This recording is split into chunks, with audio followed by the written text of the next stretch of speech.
Ever since the beginning of human history, when the first Phoenicians dared to sail the open sea, thousands upon thousands of human beings had reached the depth at which we were now suspended and had passed on to even lower levels. But all of these were dead, drowned victims of war, tempest, or other acts of God. And we were the first living men to look out at the strange illumination, and it was stranger than any imagination could have conceived. Now, many people are terrified of the ocean because of its seemingly limitless depths and the creatures that could lurk within. But some of us are absolutely enraptured by the ocean for these very same reasons. William Beebe and Otis Barton are both these type of men, and their fascination with the ocean led to one of the first steps in humanity's deep sea discoveries. Yo guys, I am the Ratman, and today we're going to dive into the story of Beebe's abyssal fishes.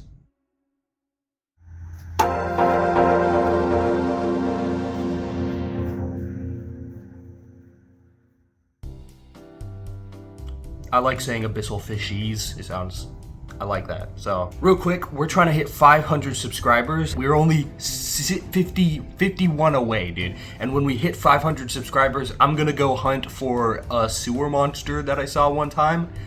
It's gonna be fun. And then after that, I don't know how to give you a better goal for 1,000 subscribers. So that's gonna be fun. Jay said that I should summon the King in Yellow and offer him a Dr. Pepper. We've got a Discord if you're interested in joining like-minded individuals. All of us there think cryptids are super sweet. Some of us are like freaking insane about it, like Grimathy. Also, I've got the resources that I used to create this video in the description. So I've been researching this a little bit, and I have found a couple videos that kind of talk about it. They don't really give the feel of importance that this whole thing had, but most people just gloss over the fact that Beebe and Barton were literally inventors of the bathysphere.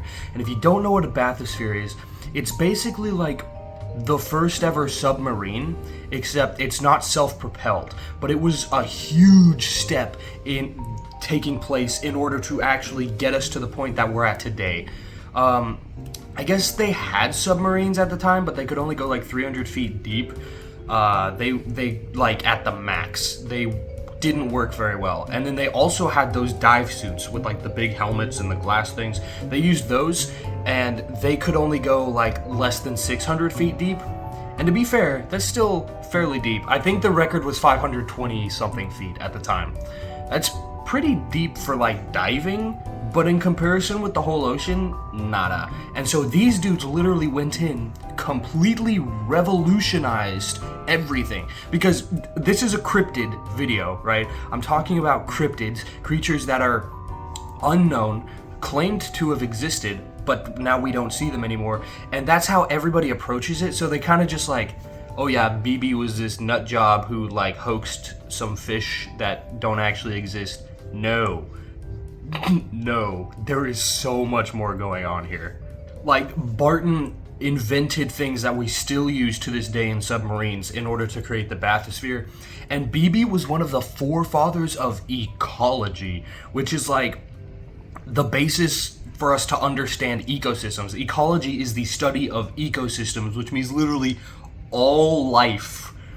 He's the forefather of the science of all life. Not the forefather, but one of them. Like, these dudes are serious business. So Charles William Beebe, born 1877, was an American naturalist, ornithologist, which means study of birds, marine biologist, entomologist, explorer, and writer.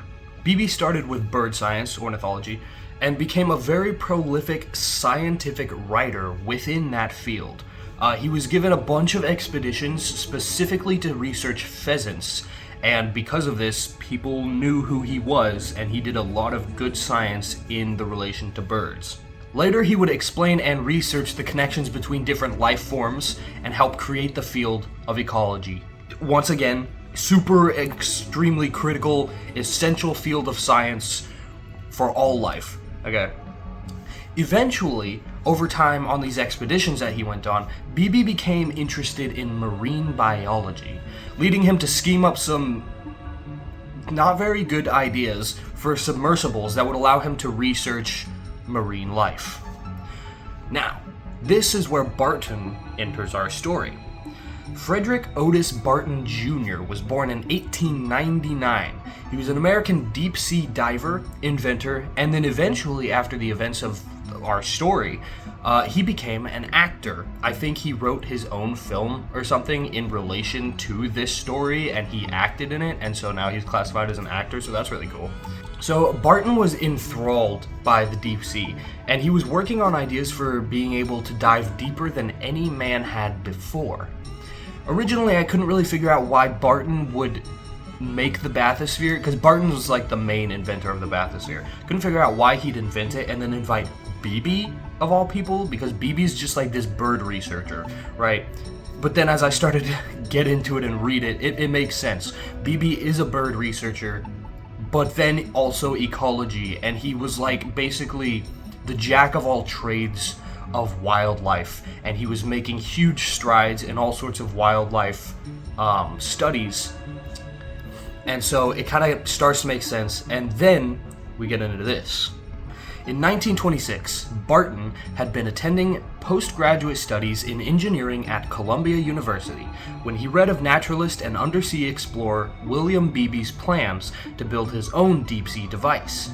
Barton, who had explored shallow depths of the waters off the coast of Massachusetts, had been working on his own design for such a vessel. When he saw Beebe's blueprints, he thought he had some more feasible ideas. He also had a great deal of money inherited from his grandfather. Nevertheless, Barton did not have enough money to fund an expedition all on his own. He finally decided to contact Beebe, who was at first disinterested in his ideas, but later, through an introduction by a mutual friend, took to his design for the vessel, not to mention his offer to build a model using his own funds. I'm quoting this from Lemelson, MIT. It's an educational university. If you want the source, it'll be in the description. So, Barton was gonna do this alone, right? But then he saw Beebe, a super cool dude who was making huge leaps in all sorts of wildlife science, who was already doing some small underwater expeditions, and he's like, oh, wait a minute. This guy might actually be like an excellent second opinion, and he would know all the biology because he's super interested in getting into marine stuff. This would be a good kickstart for him, and he would know the biology of it, and I'd know the engineering side of it.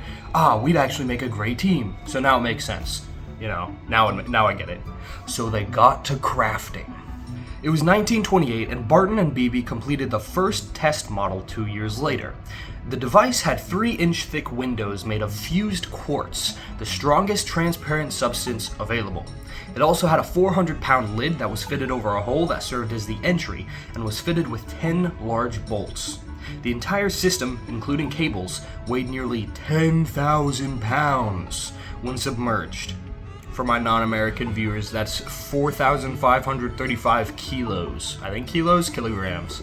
The interior of the bathysphere was rather small and cramped, with only a light and telephone, oxygen tanks and chemicals, soda lime to absorb carbon dioxide, and calcium chloride to absorb moisture.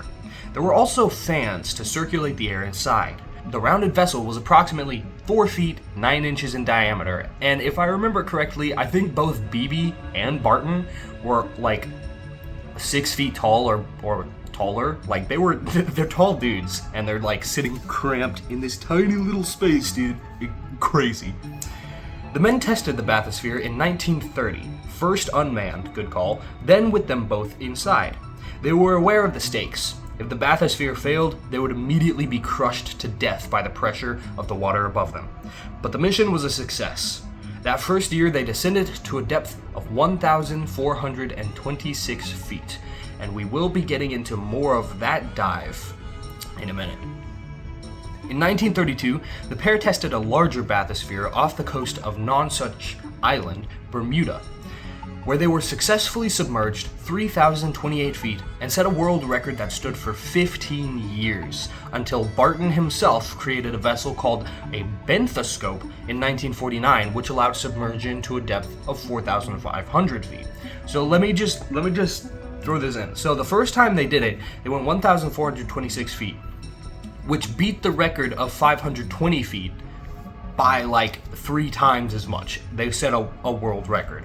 And then a couple years later, they went and doubled that world record, going to 3,028 feet.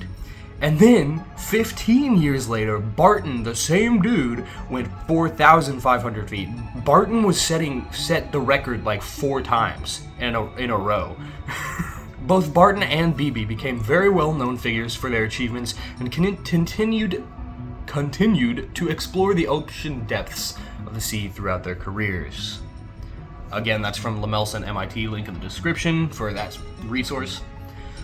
So after this dive, Beebe would write a book called Half Mile Down, as I was saying in the intro of the video. In the book, he would paint a really good picture of what it felt like to be in his shoes during the testing and the dives in the bathysphere. He would also describe 5 distinct fishies that to this day have still not been discovered or identified. And possibly a 6th, though that part's pretty unlikely. You'll see. And this is where we finally hear about Beebe's abyssal fishes. Wiki says that fishes is supposed to imply that these fish are of a different species than normal fish, since fish is the proper plural and fishes is improper plural. He must be claiming that these are a different species. Bro literally gave them scientific names because he thought that they fit into like certain fish subtypes. I don't remember the correct scientific slang, but you know what I'm saying. I don't think he was claiming that. Now, he did not name one of them because he didn't think it related to any other type of fish that he knew about, so he didn't give it a scientific name, but he still didn't say that it was a different species. I don't know. I feel like that was like a Reddit mod was just like, oh, he's saying it's a different species. I don't think he did. I didn't read that anywhere. It doesn't matter. Also, of note, in Beebe's book, Half Mile Down, he's very good writer. He writes and it just captures your imagination and really pulls you into the scene. And the scientific community apparently hated that. They were like, oh my gosh, he's talking like it's an actual story. He's trying to actually write this to make it interesting so that the normals, the muggles, can enjoy it. This dude was just hoaxing for attention. Bro, can you guys shut up? Can you just shut up? Like, the scientific community literally be like, oh, we can't let normies understand what we're talking about. Shut up. It's cool. He wants you to understand the emotional weight of this dive, and he wants people to be able to also get invested in the science. Science is so freaking cool. Can you just actually, like, talk so that we can understand it? Oh my gosh. But because of that, a lot of people say that these fish are hoaxes because Beebe wrote very nicely in order to try and get other people interested in what he was talking about. And so because he wrote nice and not super strict like a freaking dumb dude, it must be a hoax. No. Okay? So, anyways, now, I read through some of Beebe's book while preparing for this, and seriously, he was like absolutely cooking. You should read it. I'm gonna be reading some clips from the book for this video and then we're gonna talk about what's happening in between. But it's really gonna help us flesh out the ideas that were going on here and help put us in the shoes of Beebe. So they worked on designing the bathysphere for like a long time, and then they finally got to test it out. Here's an excerpt from the book when they were testing it out unmanned. It was let down 2,000 feet, averaging 2 minutes for each 100 feet. 2 clamps were attached, fastening the rubber hose to the cable every 200 feet. When the cable began to come in, we found that there were several turns of the hose about the cable. It was beyond our power to revolve the cable, so we were compelled to remove the clamps and let the hose drop down, still twisted.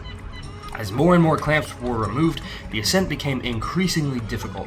The rubber hose becoming a regular snarl. By great good luck, we were able to push the tangle down and down until at last the bathysphere itself appeared and we got it aboard. Draped and looped about and below it were 45 twists of the half mile of rubber hose. We imagined the contained light and telephone wires bent and broken, and our entire venture seemed to be at an end. It looked as if we were going to pay the penalty at the very start for daring to attempt to delve into forbidden depths. But, lucky for them, everything was completely fine. I totally relate with Beebe in this because I worked on a marina with cables and wires and stuff, and oh my gosh, let me tell you, those things just all over the place. It's awful. So I was reading that and I'm just like, oh, Beebe, I feel you, bro. Like, dude. And then you get freaked out because it's like, oh, I think the cable snapped. No, it's chill though. It's chill every time. So after this success, they decided to do it themselves, and this will be where they've set the first record. So, Beebe and Barton hop into this extremely cramped bathysphere, and they begin to lower into the water. 100 feet, 200 feet, 300, 400. Finally, when they catch 700 feet, they remained there for a while without moving. And this is where we get the quote from the beginning of the video. Ever since the beginnings of human history, when first the Phoenicians dared to sail the open sea, thousands upon thousands of human beings had reached the depth at which we were now suspended and had passed on to lower levels. But all of these were dead, drowned victims of war, tempest, or other acts of God. We were the first living men to look out at the strange illumination, and it was stranger than any imagination could have conceived. It was of an indefinable, translucent blue, quite unlike anything I have ever seen in the upper world, and it excited our optic nerves in a most confusing manner. We kept thinking and calling it brilliant, and again and again. I picked up a book to read the type, only to find that I couldn't tell the difference between a blank page and a colored plate. I brought all my logic to bear. I put out of my mind the excitement of our position in watery space and tried to think sanely of comparative color, and I failed utterly. I flashed on the searchlight, which seemed the yellowest thing I have ever seen, and let it soak into my eyes. Yet the moment it was switched off, it was like the long vanished sunlight. It was as though it had never been, and the blueness of the blue, both outside and inside our sphere, seemed to pass materially through the eye into our very beings. This is all very unscientific, quite worthy of being jeered at by an optician or physicist, but there it was. As we can see, Beebe is explaining to us that right now he's put into a completely new world, something completely undiscovered, untouched by man. The oldness of the ocean and the depths of the ocean completely overpower humanity and the world that we're used to living in. And Beebe is adventuring, is daring to dive into somewhere new. And it's just insane to him. And it's so cool to read about, dude. I was excited by the fishes. See, he just said fishes, not fish. He's not claiming them to be a different species like the wiki says, okay? Maybe I should correct that. I was excited by the fishes that I was seeing, perhaps more than I have ever been by other organisms, but it was only an intensification of my surface and laboratory interest. I've seen strange fluorescence and ultraviolet illumination in the laboratories of physicists. I recall the weird effects of color shifting through distant snow crystals on the high Himalayas, and I've been impressed by the eerie illumination, or lack of it, during a full eclipse of the sun. But this was beyond and outside all or any of these. I think we both experienced a wholly new kind of mental reception of color impression. I felt I was dealing with something too different to be classified in usual terms. All of our remarks were recorded by Miss Hollister, and when I read them later, the repetition of our insistence upon the brilliance, which yet was not brilliance, was almost absurd. So they just can't get over the fact of how it looks. But then even when it's not brilliant, he's saying, they still claim it's brilliant, and it's just because they don't get it, because it's so new to them. Yet I find that I must continue to write about it, if only to prove how utterly inadequate language is to translate vividly feeling and sensations under a condition as unique as submersion at this depth. The electric searchlight now became visible. Heretofore we could see no change, whatever in the outside water when it was turned on, but now a pale shaft of yellow, intensely yellow light shot out through the blue. Very faint, but serving to illuminate anything which crossed it. Most of the time, I chose to have it cut off, for I wanted more than anything else to see all that I could of the luminescence of the living creatures.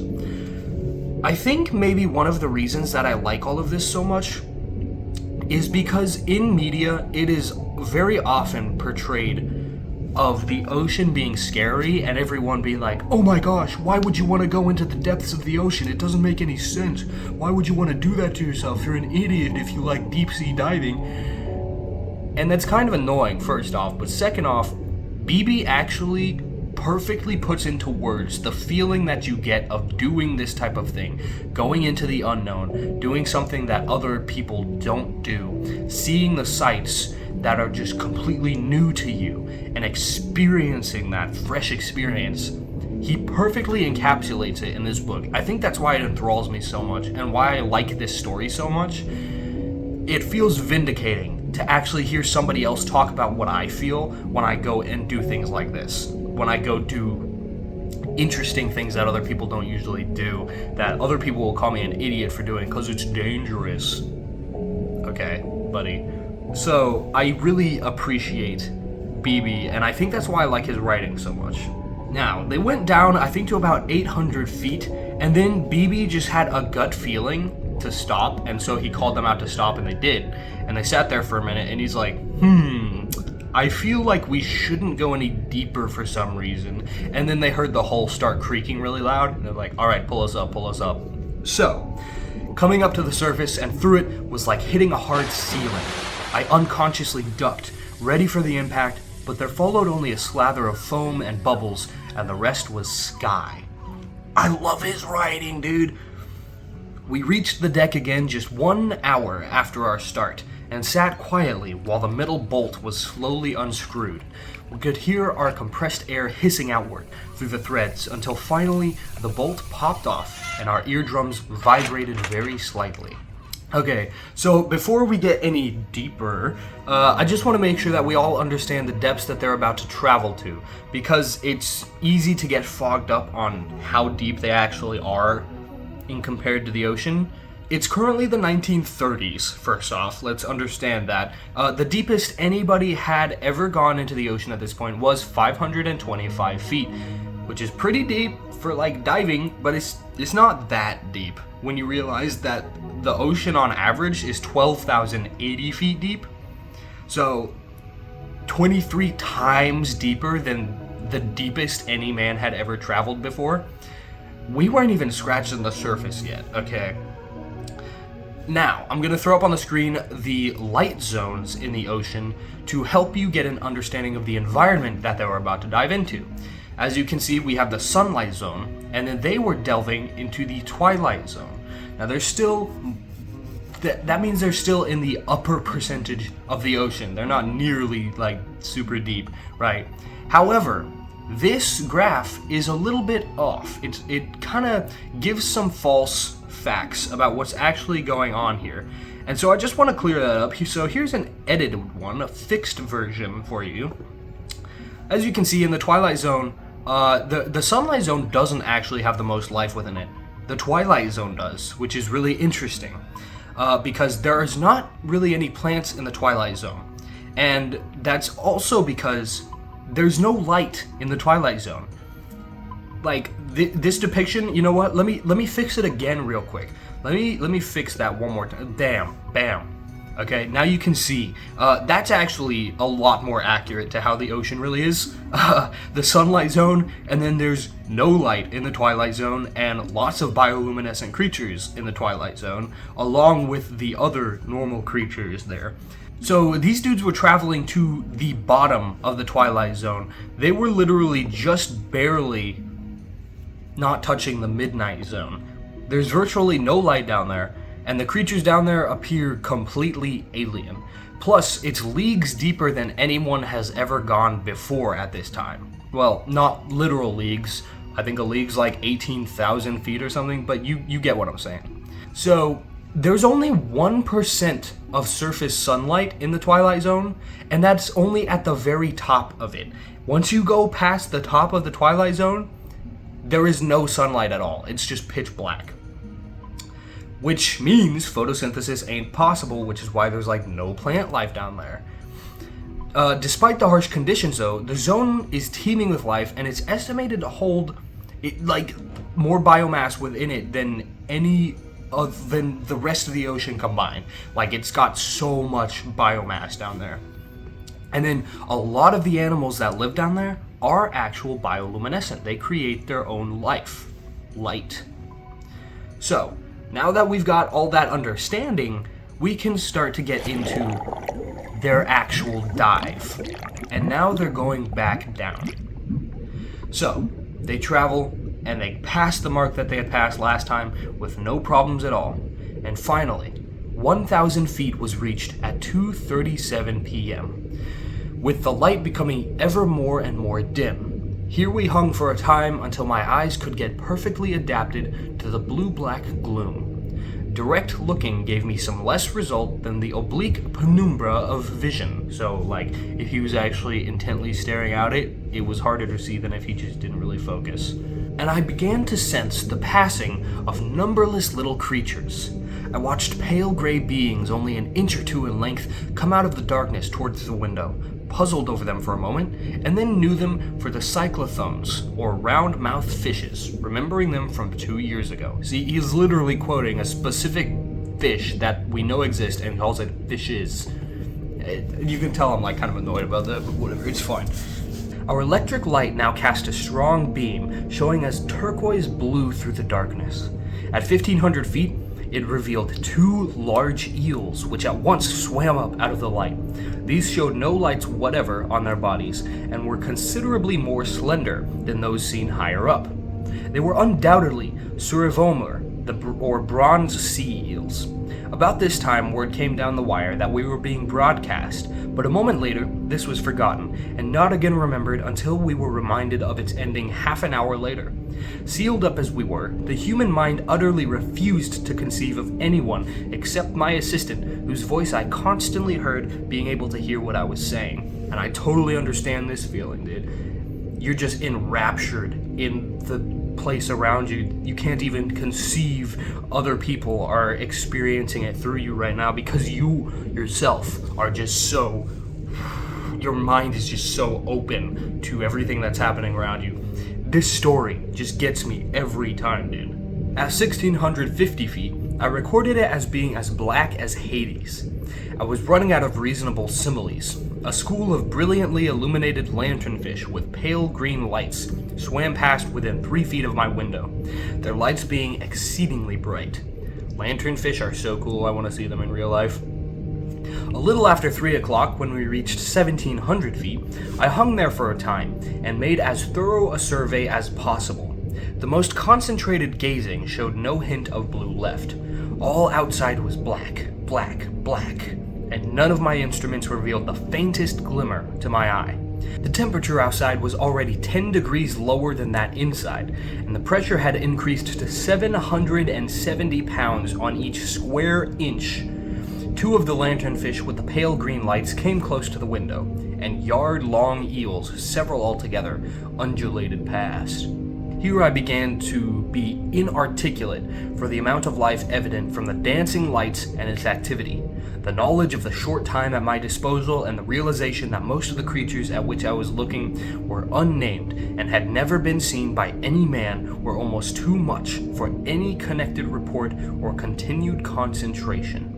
Nevertheless, I began to ignore the passing of dozens of bright lights and look with all my power at some one definite object. In this way, my eyes began to perceive outlines, to unite apparently unconnected illumination. For example, I saw 7 fish, which kept in sight for some time, all headed one way. Their eyes shone with a dull glow, and their bodies were covered with a multitude of tiny lights. One dashed toward me, and head-on, I could distinguish the flash of long fangs, although I do not know from whence the illumination came. It then turned backward, not far from my window, and for a sufficient fraction of a second, the fish stood clear, with its hexagonal scales shining, and then became more dim than ever. On the surface of the earth, we call them saber-toothed viperfish. The remaining 6 had vanished while I was watching the 7th, and in their place, an elongated series of dull golden siphonophores drifted past. I also saw several large heteropods, another group of flying snails, fanning through the water. These were distinctly visible, apparently in their own light, which however was so relatively weak that it disappeared when we switched on the electric light.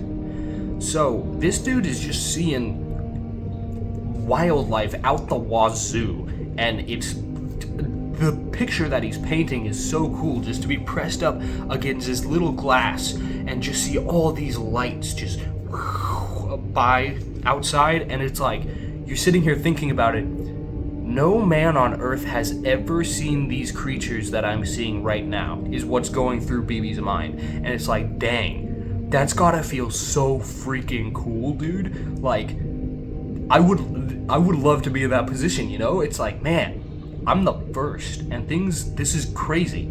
At 1,750 feet, 6 fish, each with a double line of lights down the side of the body, were in sight.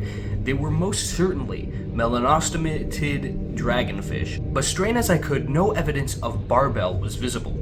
I again turned on the searchlight, and they twisted and melted into the milky turquoise of the distant beam. The oxygen tank showed that we had now, at 3:11 p.m., breathed up half of its contents. 1,800 and 1,900 feet were not blacker. That were impossible, but the complete darkness seemed more tangible. A single large fish, which we estimated at 4 feet in length, went by at 1,850 feet, so rapidly that I got only a fleeting glimpse of many lights along a rather deep body. Once a school of large squids balanced near me, fulfilling my hope of 2 years ago. Their great eyes, each illumined? I've never heard that word. Illumined? With a circle of colored lights, stared in at me. Those unbelievably intelligent yet reasonless eyes backed by no brain and set in a snail shell. Now at 1,950 feet, we got our first bad pitching. It was unexpected, and I cut my lip and forehead against the window ledge, and Barton struck his head against the door. This gave us the worst fright for the entire dive. So they're hitting some currents now at 1,950 feet, and I think it continues down for quite a while. After this point, they continue pitching and rolling. When the darkness closed down on the path of the light again, I saw we were in the midst of a large number of shrimps, and almost at once 2 large fish dashed into the midst of them, rolling them over and over. All these creatures and their actions silhouetted only in their own light.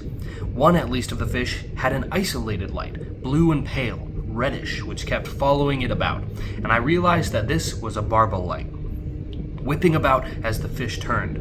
I tried to hold my breath so as not to fog the glass. I feared to miss even a single moment. The lights continued as abundantly as ever, and I recognized my tophid lanternfish and small cyclothone round mouths and an occasional squid.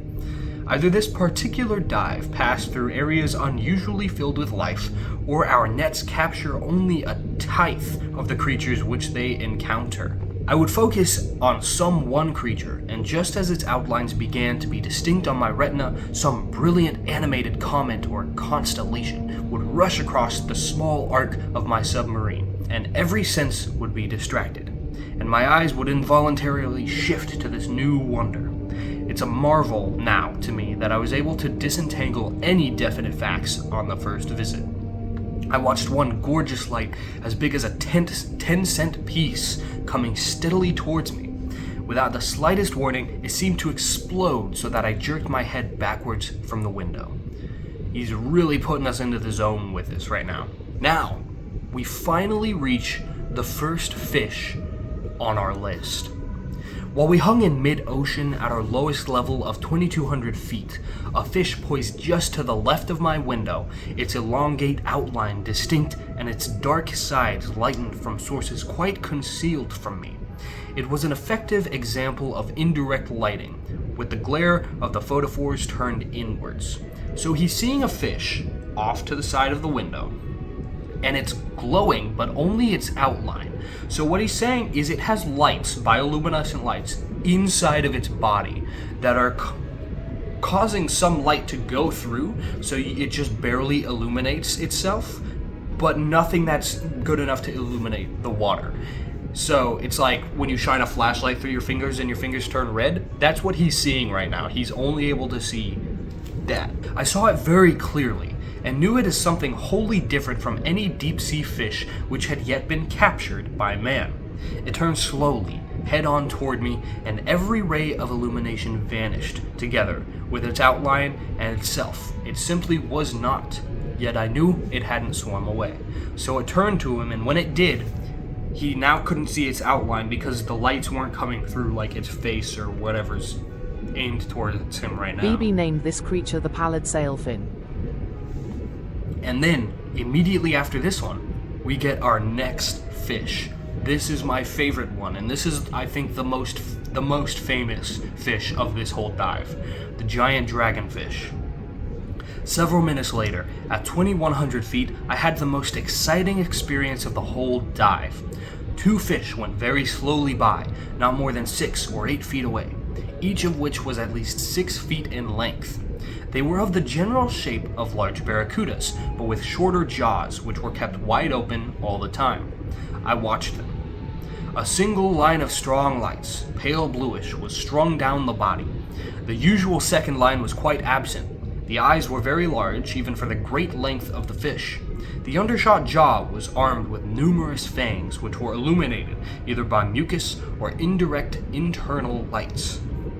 Vertical fins well back were one of the characteristics which placed it among the sea dragons, melanostomiatids, and were clearly seen when the fish passed through the beam. There were 2 long tentacles hanging down from the body, each tipped with a pair of separate luminous bodies, the upper reddish, the lower one blue. These twitched and jerked along beneath the fish, one undoubtedly arising from the chin, the other from far back near the tail. I could see neither the stem of the tentacles nor any paired fins, although both were certainly present. This is the fish I subsequently named Bathysphere intacta, the untouchable bathysphere fish. So if you go look up another video talking about this, a lot of people will call it the untouchable fish or the untouchable bathysphere fish. That's because they're talking about this dragonfish right here. And then he goes on to explain that he saw an anglerfish and talk about just other fish, that all of which he's giving the actual scientific name of. He is recognizing all of these other fish that are known by humanity, right? It's not like he just goes down there and he's like, oh my gosh, there's all these fish that nobody's ever seen before. He's naming tons of fish. He's giving them at the correct depth. I've looked up a bunch of them and they appear at the depth that he's at. It's all lining up. Everything in his story lines up. The only nitpick people have so far is that he writes flowery. He actually pulls you into the scene instead of just giving you raw facts, and I appreciate that. You know, I love to read the story. I love science, but I really like actually having a story around this stuff. I realized the unchanging age of my surroundings. We seemed like unborn embryos with unnumbered geological epochs to come before we should emerge to play our little parts in the unimportant shifts and changes of a few moments in human history. Man's recent period of struttings upon the surface of the earth would have to be multiplied 500,000 times to equal the duration of existence of this old ocean. If you haven't heard it, go listen to Old Ocean by Cosmo Sheldrake. It's a freaking excellent song. That wasn't from that. That was from Beebe, but he said Old Ocean at the end, and it's just like, ooh. And then, finally, we reached the surface and blazing sunlight and crawled out, cramped and rather battered, but very happy, at 4:08 p.m. So, they went down very deep, but this still wasn't the deepest they went, because they dive back again just a minute later. I don't know if it's the next day or what. I was just skimming, so I don't know when, but they go back down again, because obviously right now we've only seen 2 of the 5 fish that he's talked about. But I feel like I've read enough of the book, so now let's just talk about the rest of the fish that he had seen. They both get back into this boat or into the bathysphere, and they start going down again. And at 2,470 feet, they see the 3-starred anglerfish. He gave this species the scientific name Bathysphere. I'm not going to read that. It was a 6-inch long species bearing 3 fishing rod-like structures on its head, and clearly allied to the deep-sea anglerfish. And then at between 1500 and 2100 feet, this is the creature that he saw that was illuminating itself from within. He ended up naming it the pallid sailfin. It is a torpedo-shaped fish, about 2 feet in length. Beebe saw this cryptid between 1500 and 2100 feet near Bermuda's Nonsuch Island, obviously. He could identify millions of photophores, but no dorsal or pectoral fins.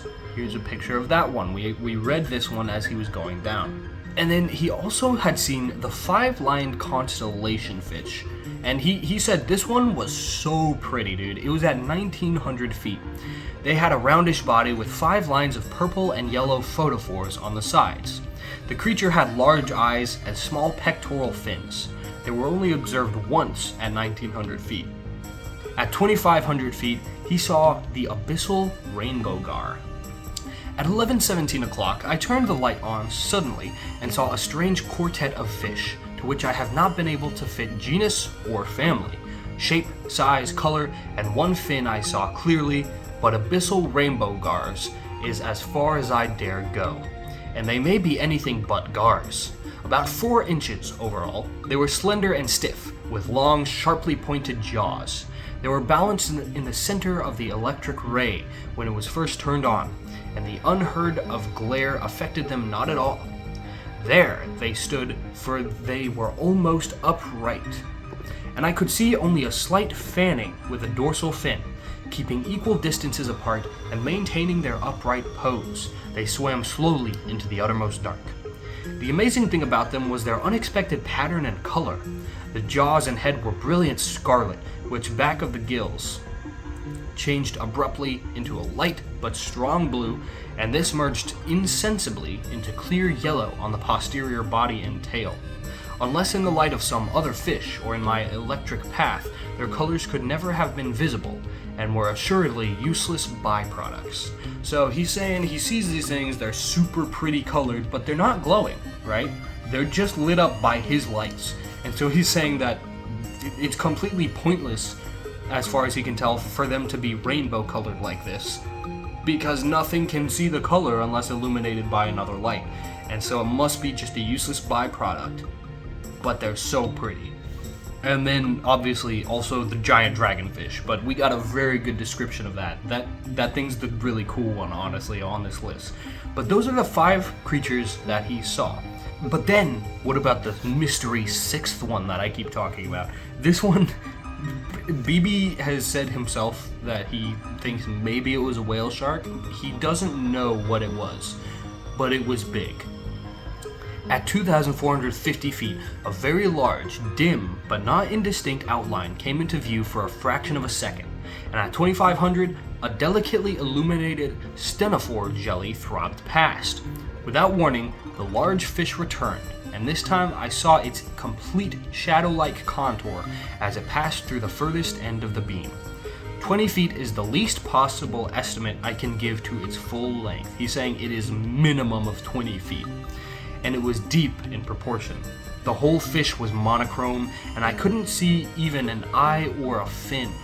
For the majority of the size-conscious human race, this marine monster would, I suppose, be the supreme sight of the expedition. In shape, it was a deep oval.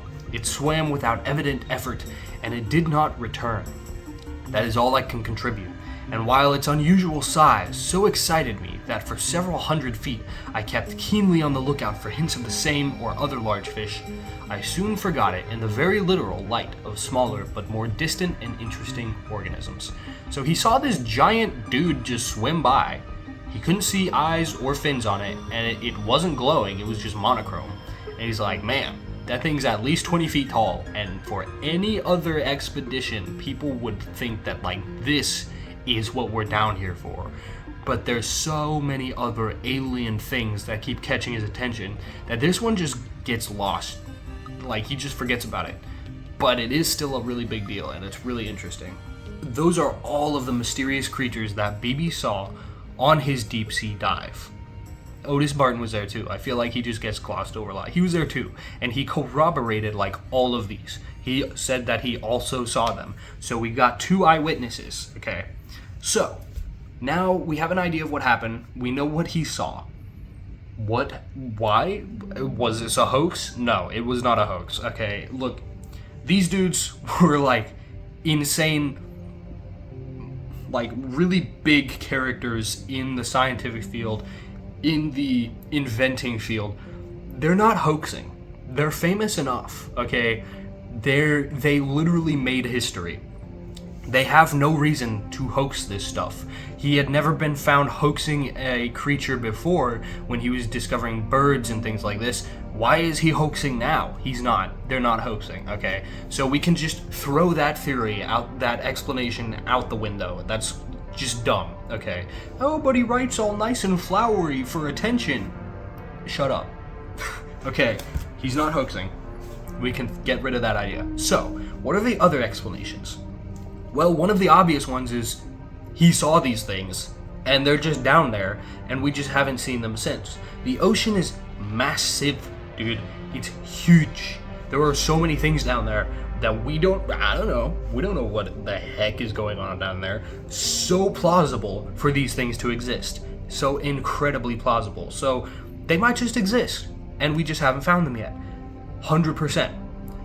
But let's get into another idea. Maybe he was hallucinating. This one actually, I don't think so, but it would be possible maybe. They're really deep. They understood what the bends were. Like, they knew about the bends. He had written about it in his book, so they understood pressure differences. But also they're in a pressurized hull, so I don't know. I don't think that really comes into play when you're in a pressurized hull, but I don't know for sure. I don't remember. But the air quality down there was not the greatest. They were using chemicals to clean the air and fans to circulate it, but these chemicals aren't awesome at cleaning the air, so it's possible due to like carbon dioxide they could have started hallucinating. That is one explanation of why he could have been seeing so much wildlife. The problem is Otis also saw the wildlife, and you can't share a hallucination. So by Otis corroborating, it kind of makes you say, hallucination really does not seem like a viable option here. But then there is one other option, and this one could be very, very good. In the beginning of the book, whenever they first start testing for the first dive in the Bathysphere, Beebe gets in there and looks out the window, and they're swinging back and forth next to the boat, and they're swinging towards the boat, and he's like, bro, our glass is pointed straight at the boat, and they're being so careless that we're swinging towards the boat. We're gonna smack into it and shatter the window. And he starts cursing them out. He's like, dude, get us the freak back. Stop swinging us at the boat. And they're like, shut up. What are you doing? Why are you freaking out? And he's like, I can see right here. We're about to hit the boat. And they're like, no, you're not. You're further than you have been on any other test. You're not gonna hit the boat. And he's like, oh, the quartz window is distorting my view to where it seems like we're gonna hit the boat, but it's not. So we can see the quartz window is like a magnifying glass, right? It's distorting things. So it's possible, very possible, he couldn't gauge the size of some things. And for the dragonfish, that could be a big deal, because it could have just been a normal dragonfish that he thought was way bigger. But then the problem is, it still had different things. But because the quartz window was distorting view, it's possible that he saw creatures that it distorted his view so much that either we have discovered them now and have not connected them to what he was seeing because his description of them was so off because of the window, or he was seeing creatures that we already knew about and had discovered, and we knew what they were, but the window distorted it so much that he thought it was a new creature. I actually feel like this is a pretty viable option, although I also fully believe these things could exist. If they don't, this could be the reason for why we get these accounts of these fish, because the window did cause a lot of distortion. Overall, though, this story is one of the coolest things. I'm so glad I got into it. Since I started this channel, I've been looking at Beebe's abyssal fish. But every time I do, I click to read the little blurb about the fish, and it's just like one paragraph, and it's like, man, I don't know how I can turn this into a full-length video is the problem. But then I was reading and I saw the name Otis Barton, and I was like, wait a minute, who's that? So I look up Otis Barton, inventor of the Bathysphere. You're telling me they invented the Bathysphere for this trip, and all I've ever heard about it is, oh yeah, they saw some hoax fish. You're telling me they made history and nobody talks about that? What? So as soon as I saw that, I was like, okay, hold the phone. I can actually do something with this. And then I was reading his book and it just caught my attention. Dude, this story is so cool. I would love to read this. It's like it feels like a real life version of 20,000 Leagues Under the Sea or whatever. 20 League, I don't remember the number, but I've tried reading that before and it was super interesting. But like, this feels like the real version of it, and it's so cool. So thank you so much for watching all the way to the end of this video. Tell me what you think in the comments below. Were these fish actually seen? Did you know about the creation of the Bathysphere? This is so cool, and thank you so much for watching all the way to the end. I think this video is going to be like over an hour long or something, so you really stuck that one out. Thanks, bro. We've got a Discord, once again, you should join it. Super cool people over there. I love the community. We're trying to hit 500 subscribers. Once we do, I'm gonna go hunt a sewer monster. Super excited about that. A little scary, but I think I'm ready for it. And then also, I've got merch, if you're interested. Only a couple shirts that I drew myself from Inuit folklore. And then also stickers. And I keep them as cheap as I can. I think I make like $1 from it. Eventually I might like try to print my own or something, but right now I don't have the money or capability, so I do it through Sticker Mule, but it works pretty well. So if you would like to get some really cool cryptid merch of obscure cryptids, go ahead, check that out. Thank you so much for watching. And now to the real ones, guys, because I want to show you my setup again, because it just keeps getting more insane. Last time I was on the table with the Capri Sun box to set up my camera. Now this time, you're on a bed ledge. You're on a bed ledge. My computer's on the floor. I have all these pillows surrounding me so that it doesn't make weird, stupid noise. I'm locked in, guys. I'm locked in. Okay. We're getting out of the hood with this one. Okay. So anyways though, I think that's everything. I think I'll go ahead and end the video here. Once again, thank you so much for watching. God bless, and Ratman out.